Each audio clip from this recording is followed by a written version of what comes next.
അല്ലല്ല, എത്രയോ കാലമായി ഈ വിപുല ശ്രമം അവർ നടത്തിക്കൊണ്ടിരിക്കുന്നു.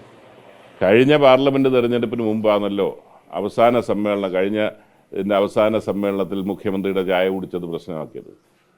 ഇപ്പോൾ ജോൺ ബ്രിട്ടാസ് എക്സ്പോസ്ഡ് ആയിരിക്കുകയാണ്. മന്ത്രി തന്നെ രാജ്യസഭയിൽ പറഞ്ഞത് ജോൺ ബ്രിട്ടാസിന് നന്ദി പറഞ്ഞുകൊണ്ട് ഉള്ള കാര്യം അവിടെ പുറത്തു വന്നിരിക്കുകയാണ്.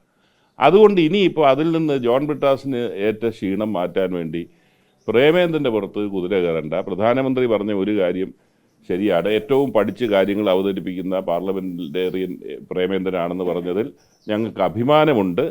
ആ നിലയിൽ പിന്നെ പിണറായി വിജയന് നരേന്ദ്രമോദിയെ കാണാം, അമിത്ഷായെ വീട്ടിൽ പോയി കാണാം, അതിന് അസ്വാഭാവികതയൊന്നുമില്ല.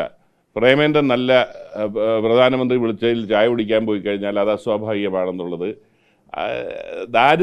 രാഷ്ട്രീയമായ ദാരിദ്ര്യത്തിൻ്റെ പുറത്ത് വരുന്ന പ്രസ്താവനകളാണ്.